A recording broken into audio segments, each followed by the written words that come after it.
Luar biasa. Haleluya. Saya undang untuk teman-teman untuk bangkit berdiri. Kita berikan hati kita. Mari kita berikan sorak-sorak kita untuk memuliakan nama Tuhan. Siap? Siap dong pasti untuk memuliakan nama Tuhan. Haleluya.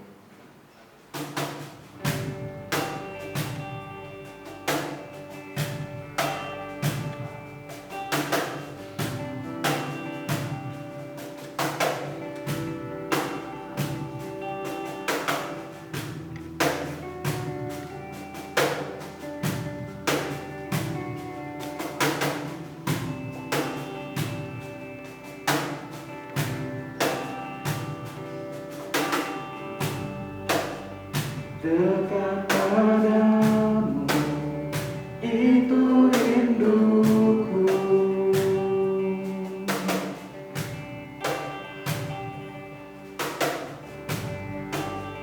Setiap kataku, kau pun menunggu. Tak kusangka ku temukan satu kasih yang abadi. Kini ku datang dan ku bawa hidupku.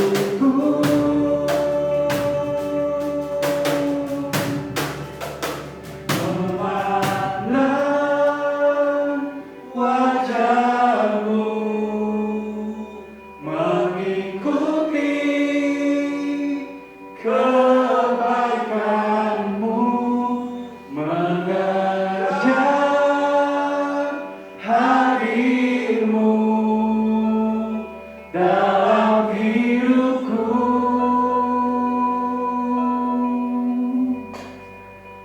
Membawa sembahku, menyatakan kebesaranmu, mengejar hadirmu dalam hidupku.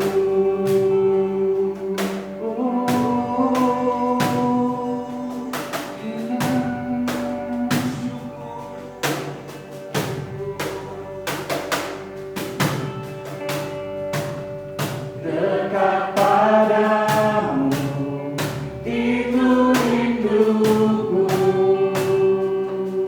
Setiap kataku,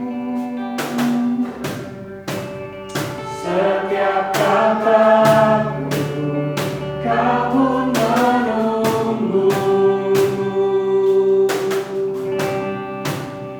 Tak kusangka ku temukan satu kasih yang abadi. Kini ku datang dan ku bawa hidupku.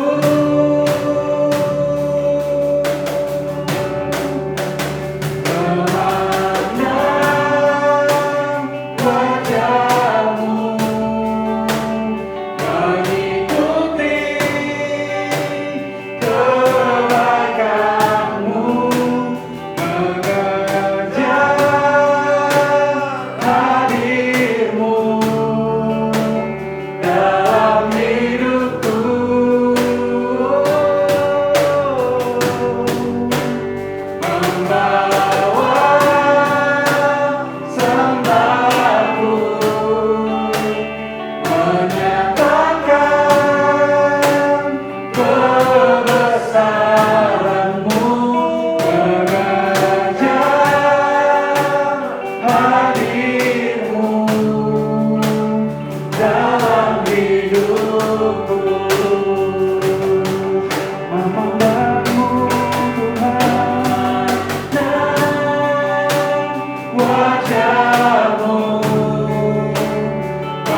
Yesus.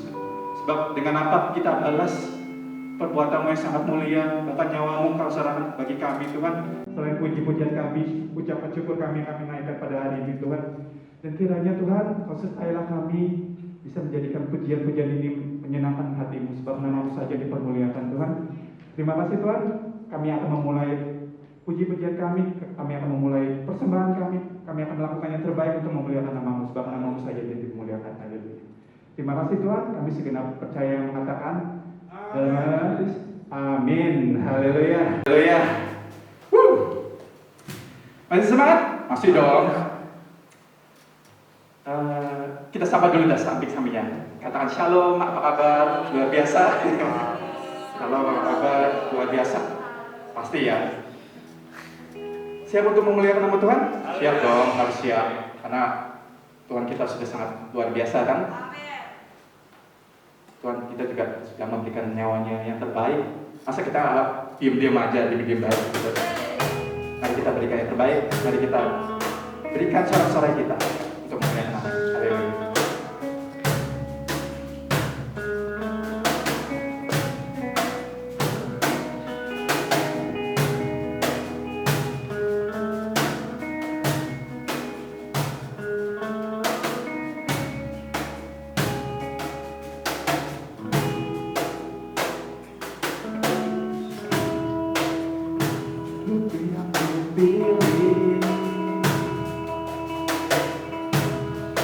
Membuatku berarti karena Yesus Tuhan, tempatku percaya dan berharap. Ku buka mataku, lihat sekelilingku. Harus nyatakan kebenarannya yang membebaskan, karena kuasa-Mu, karena kehebatan-Mu, ku dapat lakukan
kita main akustik ya sekarang.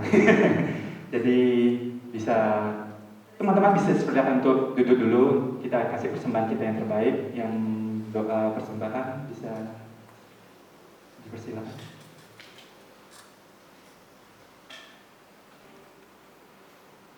Bapak yang baik, Bapak yang terima kasih Tuhan buat penyertaan sepanjang minggu ini Tuhan, atas berkat-Mu yang melimpah atas kehidupan kami. Dan pada hari ini Tuhan, kami datang kepadamu untuk mengidamkan nama-Mu, dan sebentar kami akan memberikan persembahan kami. Biarlah persembahan kami ini dapat menjadi berkat bagi orang yang membutuhkannya, dan biarlah berkat ini dapat menjadi pelebaran kerajaan Tuhan. Terima kasih Tuhan. Kiranya Engkau berkati tangan-tangan yang akan memberi Tuhan, biarlah Engkau berkati kami berlipat kali ganda Tuhan. Terima kasih Tuhan, kami serahkan persembahan kami dalam pengasihan-Mu, hanya dalam nama Tuhan Yesus. Haleluya.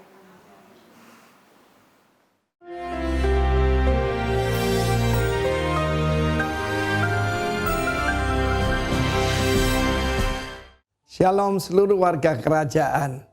Firman Allah menunjukkan di dalam 2 Timotius pasal ketiga, bagaimana barang siapa yang mau hidup beribadah dalam Kristus Yesus akan menderita aniaya. Ayat sebelumnya diterangkan oleh Rasul Paulus, tetapi engkau berbeda dengan orang-orang dunia pada akhir zaman ini. Engkau mengikuti cara hidupku, pengajaranku, kesucian, ketekunan, menghadapi segala macam pencobaan dan ancaman. Karena jangan heran anakku, karena orang yang mau hidup beribadah dalam Kristus Yesus akan mengalami aniaya. Nama Tuhan Yesus sendiri adalah a man of sorrow. Yesaya 53 sampai dengan hari ini, orang-orang Israel bingung. Mengapa Mesias menderita? Bukan dia the all-powerful king, all-powerful Messiah. Tetapi dengan jelas, saudaraku, raja itu menderita untuk kita. Kalau suffering for the king, ya kita seharusnya bisa begitu, bisa mengerti ya. But the king suffering for us. Ada sebuah cerita yang sangat menyentuh hati. Satu hari raja dengan seorang ajudannya, seorang hambanya. Pada saat itu terpisah karena itu dalam keadaan perang, dikejar oleh serigala-serigala kelaparan. Dan saat itu maka hambanya berkata, Tuanku, biarlah Tuanku dilindungi oleh Tuhan. Lalu dia menyerahkan dirinya supaya tuannya mendapat kesempatan melarikan diri, dan dia dicabik-cabik oleh serigala-serigala yang buas itu. This is a wonderful story. Tetapi itu bukan, saudaraku, bukan Injil keselamatan. Injil keselamatan adalah sang raja yang berkata, hambaku, I give you the second chance. I will die for you. I will suffer for you. Lalu raja itu yang begitu mulia menyerahkan dirinya dan dihancurkan oleh serigala-serigala yang buas. Itu yang terjadi. Mulai dari saudaraku, ketika dia mulai pelayanan, segala fitnah dikatakan dirasuk roh jahat, dibilang Beelzebul, orang Samaria, dikatakan macam-macam, dan bukan cuma itu. Kemudian kita lihat mulai Taman Getsemani menghadapi pengadilan kangguru, artinya main-main aja saudaraku, mengalami aniaya. The Passion of the Christ itu tidak bisa menggambarkan the sorrow di dalam jiwanya, cuma lihat tubuhnya saudaraku. Dia dihantam. Kalau orang Yahudi itu 39 kali supaya tidak lewat 40. Tapi kalau orang Romawi tidak ada hitungannya. Dan firman Allah berkata, mereka membajak punggungku, tetapi oleh bilur-bilurnya saudara dan saya disembuhkan. Look at me. Saya disembuhkan secara ajaib dengan bermacam-macam penyakit. Bahkan penyakit asma keturunan disembuhkan. Because the king suffer for me. Saudaraku, Tuhan tidak pernah merencanakan penyakit, bahkan menjadi tua dan mati, saudaraku. Rencana Tuhan selalu cuma damai sejahtera. Eden means pleasant, menyenangkan. Itu rencana Tuhan buat saudara saya. But we live in a fallen world. Karena itu saudaraku, nanti kita akan juga bicara. Kalau orang fasik itu menderita, biasalah. Kita bisa mengerti. How about the righteous suffer? Nanti kita bicarakan pada episode berikutnya. Tuhan memberkati saudara yang mau hidup beribadah, live godly in Christ Jesus will suffer, yaitu saudaraku menghadapi suffering. Tuhan memberkati. Haleluya. Amin. Amin. Walaupun apapun yang terjadi dalam kehidupan kita harus berserah juga kepada Tuhan, sebab Dia adalah Allah Immanuel yang menemani kita. Apapun yang terjadi, apapun permasalahan yang kalian hadapi saat ini teman-teman, kalau kalian bersandar, berserah sama Tuhan, pasti akan menemukan jalannya. Mari saya undang teman-teman untuk bangkit berdiri lagi. Mari kita berikan hati kita, mari kita berikan persembahan kita, puji-pujian kita untuk memuliakan namanya saja, sebab Dia yang layak diinginkan.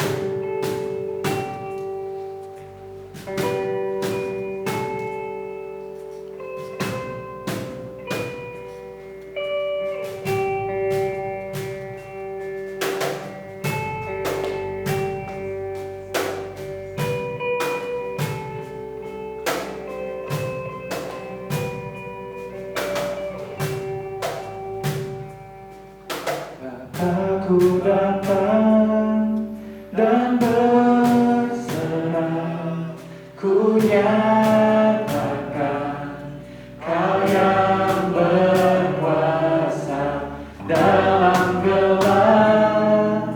Kau setia, Kau cahaya hidupku.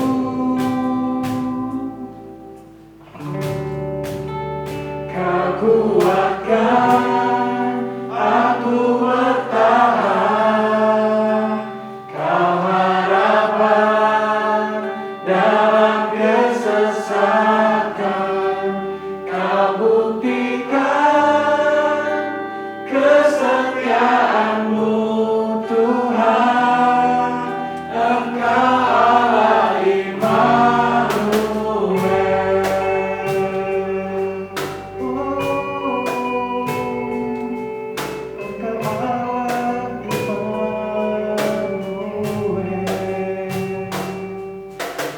Aku datang dan berserah, ku nyatakan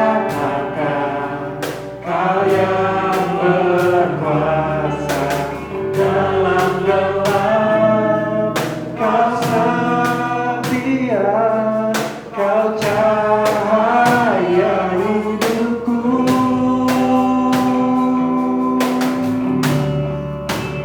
Kau kuatkan aku bertahan, Kau harapan dalam kesesakan, Kau buktikan kesetiaan-Mu Tuhan, Engkau Allah Immanuel. Kau kuatkan aku bertahan, Kau harapan dalam kesesakan, Kau buktikan kesetiaan-Mu Tuhan, Engkau Allah Immanuel.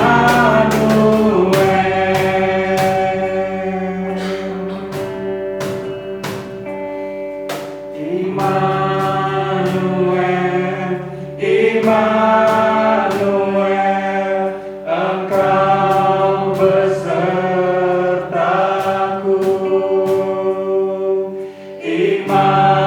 Immanuel, Immanuel, Engkau Allah besertaku. Immanuel, Immanuel,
kami barang sedetik pun Tuhan.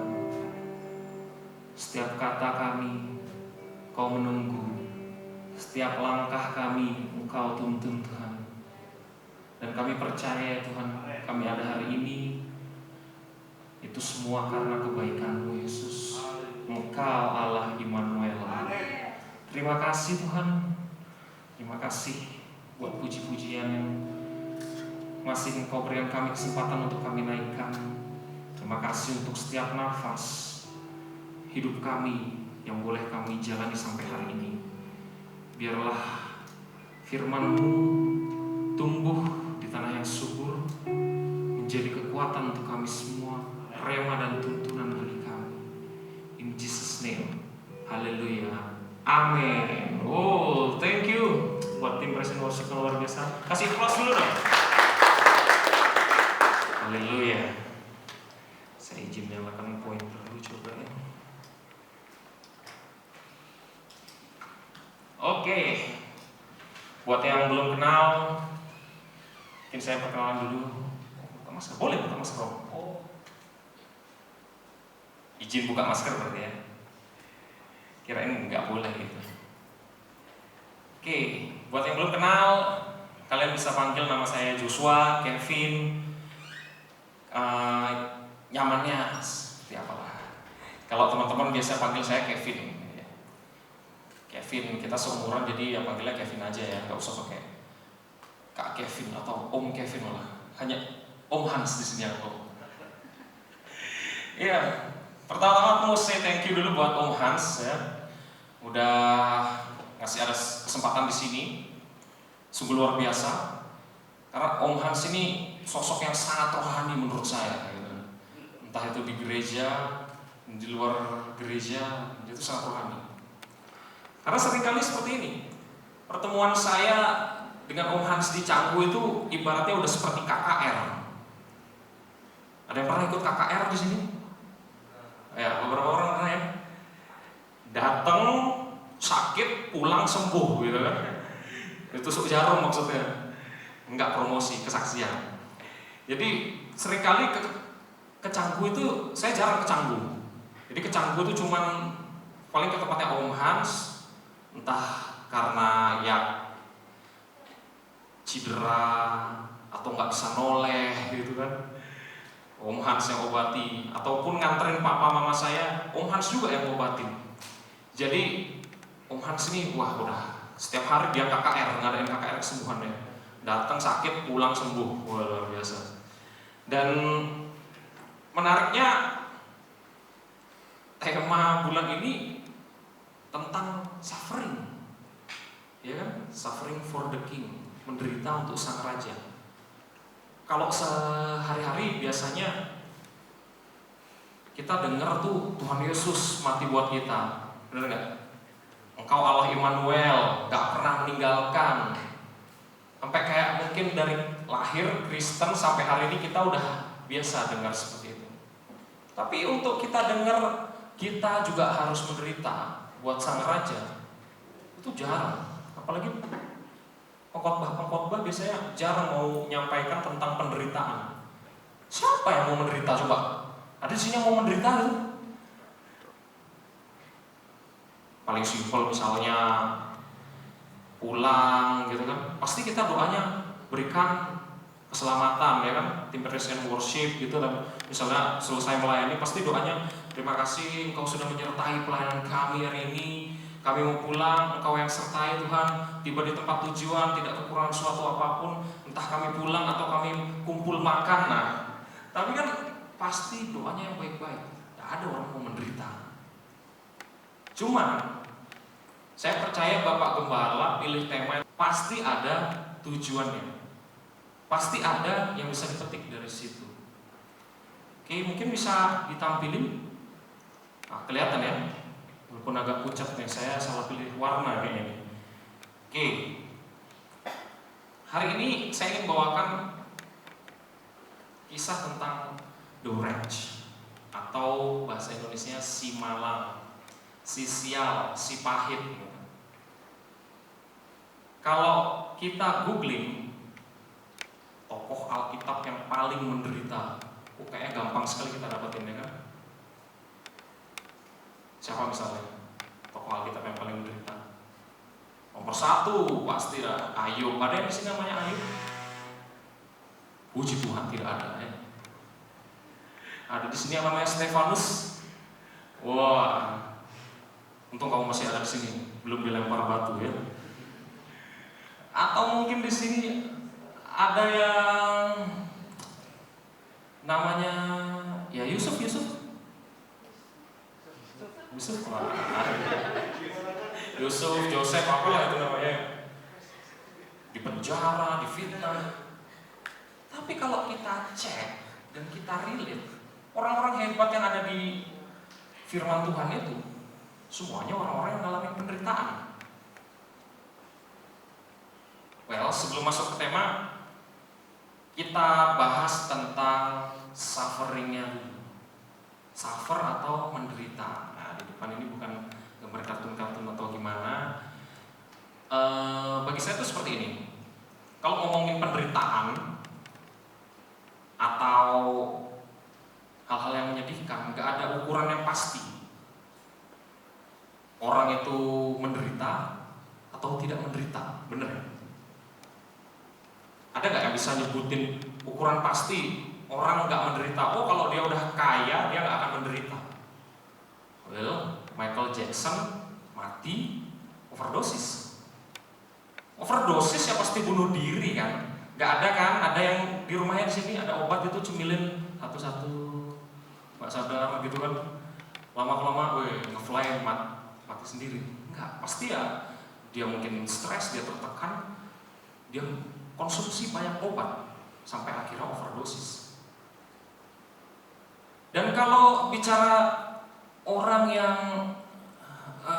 bodinya body goals gitu kan, pasti nggak menderita, pasti dipuji, wah badanmu luar biasa, kamu nge-gym ya, atau kamu olahraga ya?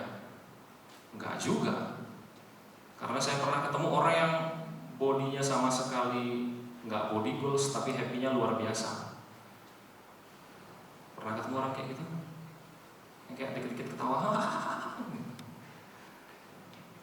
Dan kalau ngomong juga hubungan menentukan tingkat penderitaan kita, ya enggak juga. Ada yang pernah dengar istilah Jonas? Ada nggak? Wah, apa Jonas? Jomblo ngenes. Wah, berarti kita satu frekuensi ya, satu umur. Jonas itu jomblo ngenes sempat populer beberapa tahun lalu ya. Karena apa? Diidentikan orang yang jomblo, nggak punya pasangan, itu hidupnya ngenes.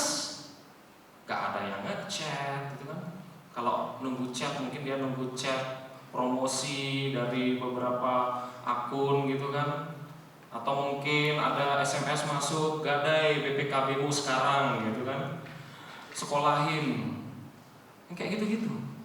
Tapi faktanya banyak juga orang yang kelihatan semakin menderita setelah punya pasangan. Kayak waktu jomblo, single kemarin happy-happy banget, punya pasangan tertekan gitu. Jadi nggak ada ukuran pasti nih untuk penderitaan seseorang. Ya, balik lagi ke The Reds ini sendiri. Saya tertarik sama satu tokoh di Alkitab yang jarang dibahas. Yang kalau kita baca kitabnya, pasti tokoh lain yang dibahas. Nah, siapakah dia? Ya, di Rut 1 ayat 20, dia berkata seperti ini. Tetapi ia berkata kepada mereka. Nah, orang yang menderita ini, dia ngomong seperti ini. Janganlah sebutkan aku Naomi. Nah, berarti siapa ini? Naomi. Sebutkanlah aku Mara, sebab yang Maha Kuasa telah melakukan banyak yang pahit kepadaku. Yang menarik di sini, kita bisa googling, adalah nama Naomi dan Mara. Tadi Bapak Arifin, Bapak Gembala bilang seperti ini, rancangan Tuhan itu selalu menyenangkan, ya kan? Kedamaian, peace. Arti nama Naomi ini menyenangkan. Aku percaya di sini semua dikasih nama sama orang tuanya itu dengan satu harapan. Contoh, misalnya ada yang namanya Immanuel. Ada yang di sini namanya Immanuel? Ya, Immanuel artinya apa? Tuhan besertamu. Artinya hidupnya tidak akan ditinggalkan oleh Tuhan. Nama Naomi yang berarti menyenangkan, kurang lebihnya kayak gitu juga. Dikasih orang tuanya untuk dia hidup, tumbuh, entah itu menjadi orang yang menyenangkan atau yang dia alami hal-hal yang menyenangkan, ya kan? Pasti harapannya seperti itu. Dan luar biasa, dia justru gak mau disebut Naomi. Sebutkanlah aku Mara. Arti nama Mara itu pahit, ya kan? Malang, sial. Kalau kita baca di kitabnya di Rut, kita bisa tahu dengan detail apa-apa aja yang terjadi kepada Naomi. Tapi saya tidak akan jelasin secara keseluruhan apa yang dialami oleh Naomi. Kurang lebih ada 4 hal ini yang saya temukan yang Naomi gagal lihat dan gagal dia resapi sebagai sebuah pengalaman hidup. Nah, story-nya sebelum kita lanjut, kita perlu tahu dulu. Kelihatan ya tulisannya ya? Ya, saya bacakan aja di Rut 1 ayat yang pertama. Pada zaman para hakim memerintah, ada kelaparan di tanah Israel. Lalu pergilah seorang dari Bethlehem, Yehuda, jadi kota Bethlehem di Yehuda, beserta istrinya dan kedua anaknya laki-laki ke daerah Moab untuk menetap di sana sebagai orang asing. Dari ayat pertama aja, kita udah bisa tahu ada 2 hal yang tidak nyaman yang dialami oleh Naomi. Apa itu? Kelaparan dan jadi orang asing. Ada yang pernah di sini pindah rumah? Kebetulan mama saya tuh pernah pindah rumah. Jadi kita pindah itu tuh nggak begitu jauh ya, cuman dari Dalung. Nah ini kalau yang tinggal di Dalung tahu lah. Dalung itu di blok N3, kita pindah ke blok TT. Itu cuman dari Pertamina belok kiri, pindahnya itu ke Pertamina belok kanan. Nggak jauh kan, sama-sama di Dalung, barang juga nggak banyak. Itu pun sudah repot. Kami perlu sewa beberapa kali pick up itu untuk mindahin ya kursi, lemari, dan banyak hal. Padahal barang kami ya nggak banyak-banyak juga gitu. Bukan dengan keluarga kaya yang kayak mungkin rumahnya siapa lihat Andre Taulani, Raffi Ahmad itu mungkin kalau mereka pindahan mereka bukan nyewa pick up lagi ya. Bisa puluhan pick up, puluhan truk mungkin mereka. Karena saking banyaknya. Ini juga yang sebenarnya dialami Naomi. Karena apa? Dia bilang sendiri di Rut 1, dengan tangan yang penuh aku pergi. Penuh itu definisinya itu super kaya, punya segalanya. Di situ penuh tangannya. Pernah kalian ambil misalnya, wah di sini ada lemper gitu segala macam, kalian genggam gitulah, sampai nggak muat. Kurang lebih tangan penuh tuh kayak gitu. Tapi dengan tangan yang kosong, dia kembali. Di kitab Rut 1 dia bilang seperti itu. Wah ini jadi pertanyaan. Artinya kemana aja nih hartanya? Dan saya coba baca, saya coba urut kisahnya dia. Ada yang pertama itu diceritakan seperti ini. Keduanya mengambil perempuan Moab. Yang pertama bernama Orpa, yang kedua bernama Rut. Dan mereka diam di situ kira-kira 10 tahun lamanya. Asumsi saya yang pertama seperti ini. Mereka kelaparan. Ada yang di sini pernah kelaparan? Puji Tuhan, tidak ada yang tangan yang teracun. Tuhan memberkati kalian. Memang Allah Immanuel, nggak pernah kelaparan. Oke. Saya ini orangnya daripada lapar, saya lebih memilih kenyang. Nggak kelihatan dari badan ya. Tapi saya pernah kekenyangan. Dan kekenyangan itu gak enak. Jadi saya asumsi bahwa kelaparan itu lebih gak enak daripada kekenyangan. Naomi sampai dia pindah dari satu tempat, dari Bethlehem, dia pindah ke Moab. itu jaraknya nggak sedikit tuh, apa nggak dekat tuh. Bisa 7-10 hari berjalan kaki dengan segala barang yang dia punya. Kita lihat barusan tuh memutar, ada laut mati di situ dan jarak yang dia lalui harus memutar. Tapi fakta sampai dia pindah dan menetap 10 tahun. 10 tahun juga bukan waktu yang sedikit. Jadi asumsi saya yang pertama, hartanya kemana? Kurang lebih dipakai selama 10 tahun ini. Ya kan? Tidak mudah loh jadi orang asing. Kamu dapat pekerjaan di situ, ya, merantau. Saya respect orang-orang yang merantau dan nemu pekerjaan yang bagus itu, wah, tidak gampang.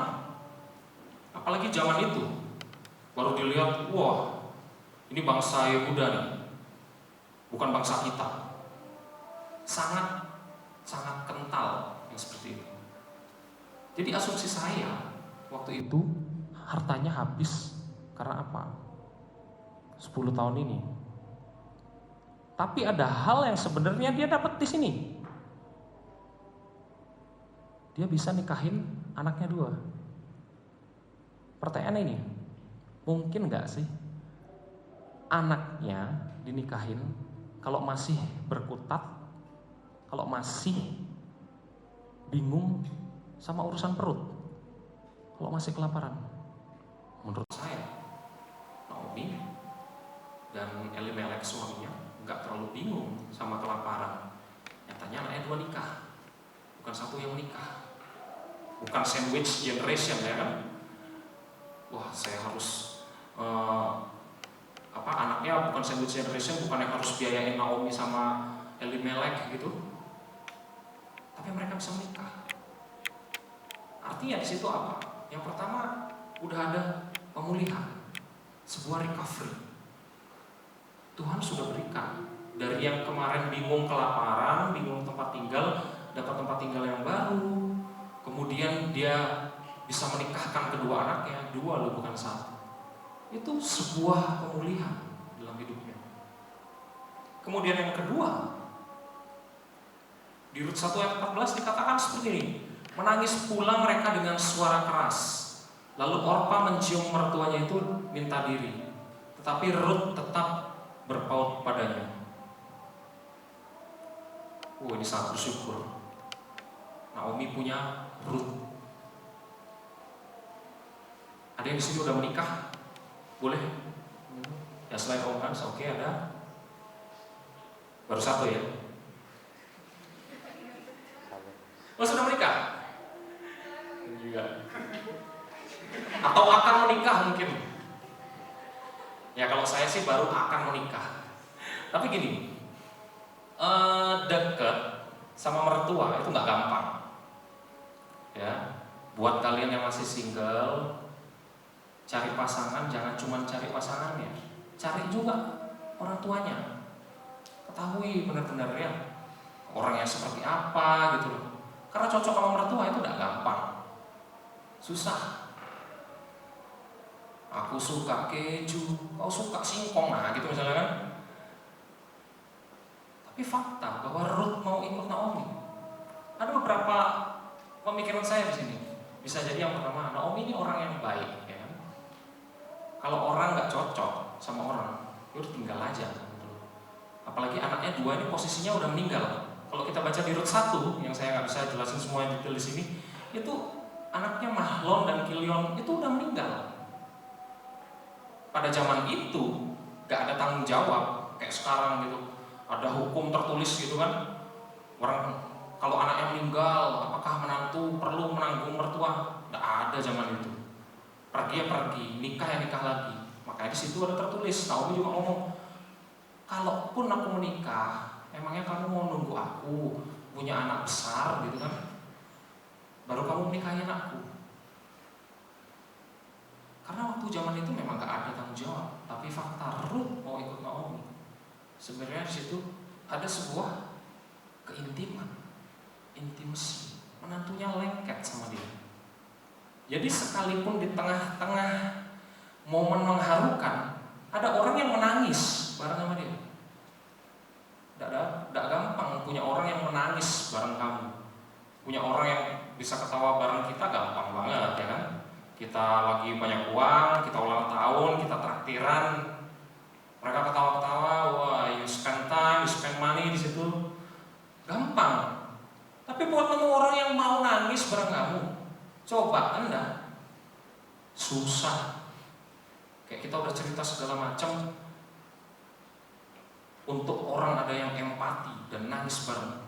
Kalau ada yang punya teman-teman yang kayak gitu, pertahankan. Karena tidak gampang.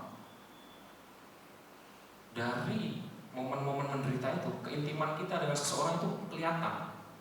Karena siapa sih yang bisa nangis bareng? Keluarga mungkin, ya kan? Atau pasangan mungkin, atau kakak adik. Nggak banyak. Itu yang harusnya Naomi lu syukuri. Saya terbayang waktu mungkin waktu dia ngusir Ruth itu ya. Jadi Ruth itu diusir, Ruth itu ingin ikut.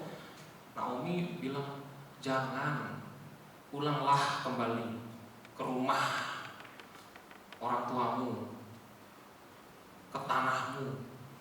Naomi ngusir, tapi Ruth bilang apa?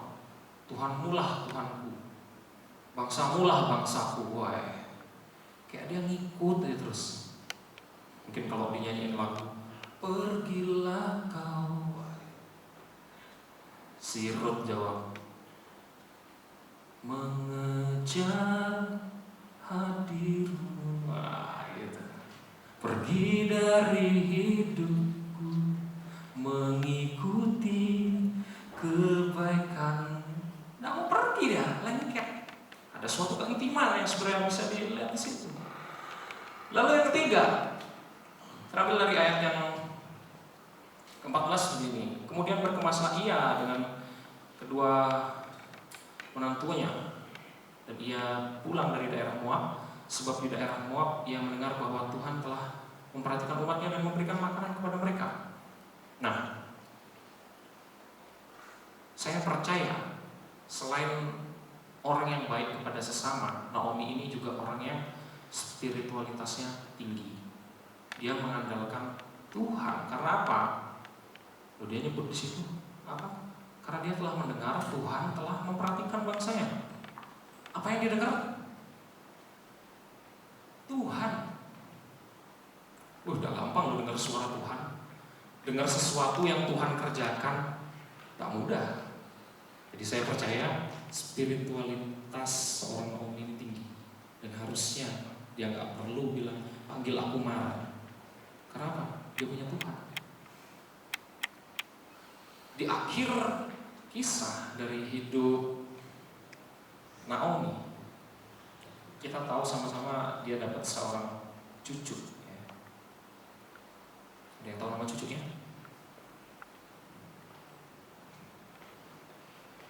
Ada yang tahu nama cucu Naomi? Bisa jawab dapat hadiah dari Om Hans. Nama cucu dari Naomi ini Obed ya. Diceritakan di Rut 4 ayat yang ke-16. Naomi mengambil anak itu serta meletakkannya pada pangkuannya, dan dialah yang mengasuhnya.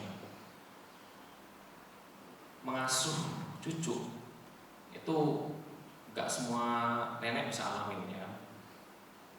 Ada yang anaknya dipegang orang tuanya lengket. Tapi dikatakan di sini mengasuh artinya setiap hari Naomi yang asuh si Obed ini. Karena apa ya? Saya juga kurang tahu ya. Karena orang tuanya si Obed mungkin Boaz dan Ruth, ya kan? Mungkin mereka sibuk kerja, ya kan? Ruth kerja di ladang, memetik gandum gitu misalnya. Boaz merupakan pengusaha yang kaya dari bangsanya, jadi mungkin nggak ada waktu ngurus. Atau mungkin ini hiburan buat Naomi. Tapi saya percaya semua yang dialami oleh Naomi dan momen di hari tuanya dia dapat seorang cucu, artinya apa? Ada satu kesempatan untuk dia share experience, pengalaman, sebuah cerita untuk cucunya, sehingga cucunya bisa jadi orang yang hebat. Oh, siapa Obed lah? Nggak ada orang yang tahu Obed. Adapun mungkin sedikit orang yang tahu tentang Obed. Tapi Isai tahu kan? Isai anaknya Obed, dan Daud anaknya Isai. And the rest is history. Kita semua tahu Yesus anak Daud. Berawal dari cerita sebuah keluarga yang pindah rumah, pergi dengan tangan penuh, pulang dengan tangan kosong. Seorang ibu yang kepahitan, dia nggak mau disebut Naomi, panggil aku Mara. Tapi di akhir hari tuanya, dia dapat seorang cucu dari semua cerita itu. Kalau mungkin waktu itu Ruth pisah sama dia, bisa aja Naomi ini bunuh diri. Udah ada yang tahu loh. Coba ada lagi stres, diejek-ejek gitu misalnya sama temen, terus gak ada yang menghibur, bisa loh bunuh diri. Momen tertekan, ini kehilangan satu keluarga, coba ditinggalin sendiri, bisa bunuh diri. Ataupun misalnya berpisah Ruth dan Naomi, Ruth gak akan ketemu dengan Boaz, dan gak akan ada Obed, dan Tuhan Yesus mungkin lahir dari belahan bumi yang lain gitu kan. Tapi Ruth mengikuti Naomi, dan Naomi membiarkan Ruth mengikutinya, sehingga terciptalah Obed. Dan di hari tuanya, Naomi yang mengasuh Obed. Obed punya anak Isai, Isai punya anak Daud. Dari hal yang terjadi pada Naomi, aku ingin kita semua nih remind, jangan pernah takut untuk menderita sekalipun. Penderitaan itu emang gak ada yang enak. Karena apa? Ketika kita bisa resapi setiap hal yang terjadi, sebetulnya kita bisa kok untuk bangkit. Dan ada cerita tuh yang terlalu berat, terlalu sulit sebenarnya, kalau kita punya cara pandang yang benar. Saya tutup dengan sebuah cerita seperti ini. Pada akhirnya, problem apapun yang terjadi dalam hidup kita itu seperti tempat parkir, menurut saya. Problem-problem yang udah saya lalui itu kurang lebih kayak gitulah. Ada yang di sini mungkin lagi bingung, pendidikan mungkin, ekonomi mungkin, atau problem keluarga, saya tidak tahu. Tapi saya cuma bisa bilang seperti ini, yang namanya tempat parkir, kita tidak akan diam selamanya di situ. Tapi tempat parkir mengharuskan kita berhenti. Untuk apa? Untuk kita cari sesuatu di situ, kita beli sesuatu di situ, dan kita dapat sesuatu di situ. So, jangan pernah anggap akhir. Kalau buat Tuhan itu cuma mau parkir. Hidup ini sementara. Tapi bagaimana kita meresponi, itu pilihan setiap dari kita.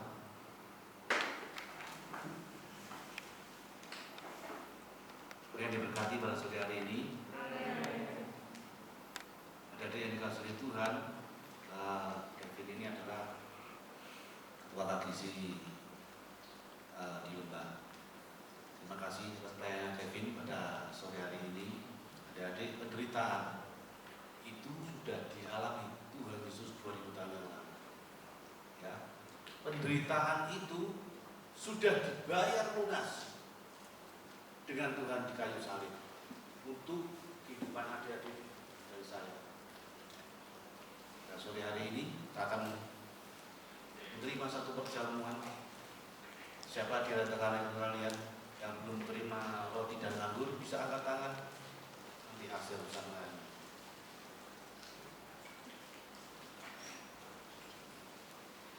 Kalau sudah, mari kita bangkit berdiri semua.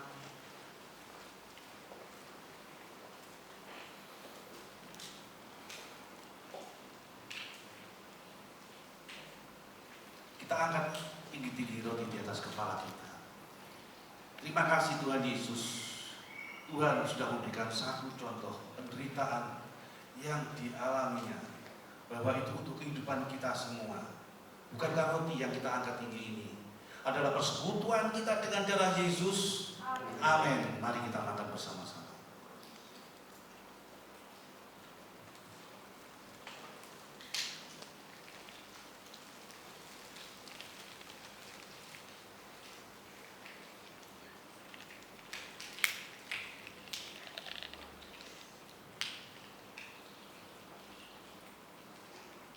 Kita akan tinggi-tinggi anggur di atas kepala kita.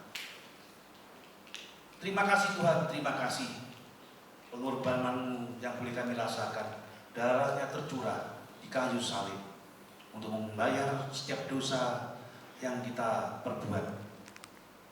Terima kasih Tuhan Yesus, terima kasih. Biarlah ucapan yang kita angkat ini bukanlah ucapan yang kita angkat ini pengucapan syukur di atasnya kita ucapkan syukur adalah persekutuan kita dengan darah Yesus. Amin. Kita minum bersama.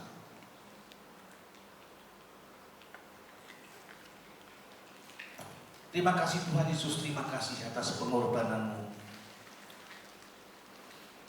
yang boleh kami rasakan sampai hari ini, yang nyata di dalam kehidupan kami semua. Biarlah Tuhan Yesus melalui kehidupan kami boleh kami kembalikan untuk kebesaran dan kemuliaan nama Tuhan.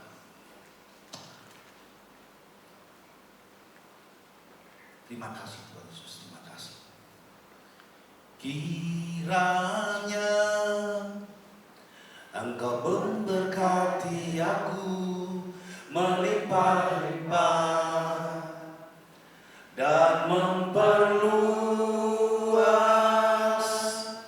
daerahmu, dan kiranya tangan-Mu menyertai aku dan melindungi aku daripada.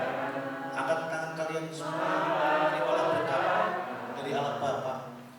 Terima kasih Tuhan Yesus atas persekutuan dari dalam Tuhan Yesus. Tuhan memberkati dalam kehidupan kalian semua. Pulanglah ke rumah masing-masing dengan membawa satu berkat damai sejahtera dari Allah Bapa, penyertaan Roh Kudus melalui kehidupan adik-adik semua. Nama Tuhan ditinggikan dan dipermuliakan. Yang percaya katakan amin. God bless you Tuhan Yesus.